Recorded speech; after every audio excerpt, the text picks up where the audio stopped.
2026 ఫిబ్రవరి 15వ తారీఖు మహాశివరాత్రిని పురస్కరించుకొని మకర రాశి వారు తప్పకుండా ఒక రెమెడీ చేయడం ద్వారా ఆరోగ్య సమస్యల నుండి, అదేవిధంగా కొంత శత్రుబాధల నుండి, కొన్ని పనులు మాకు జరగటం లేదు, అసలే ముందుకు వెళ్ళటం లేదు అని ఆలోచించుకునేటువంటి వారికి ఇలాంటి కోరికైనా మీకు అత్యంత అద్భుతంగా తీర్చే ఒక అద్భుతమైనటువంటి రెమెడీ ఏమిటయ్యా అంటే, మహాశివరాత్రి రోజు చక్కగా ఉదయాత్పూర్వము 3 గంటలకే మీరు మీ యొక్క కడపను కడిగి చక్కగా, ఎందుకంటే శుక్రవారం మనకు నెంబర్ 6 సంఖ్య, ఇక్కడ 15వ తారీఖు అంటే నెంబర్ 6 వస్తుంది. సో శుక్రుడికి అధిపతి మహాలక్ష్మి.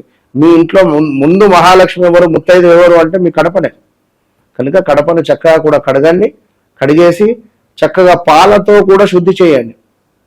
శుద్ధి చేసిన తర్వాత పసుపు, కుంకుమ, వరిపిండితో అలంకరింపజేసుకున్న తర్వాత పుష్పాలతో అలంకరింపజేసి కడప ముందు ప్యూర్ ఆవు నేతితో చక్కగా దీపారాధన చేసి అట్టి దీపంలో కొన్ని నల్ల నువ్వులను వేయండి.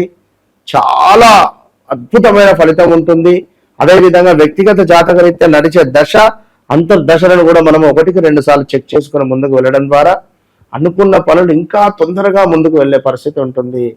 All the best.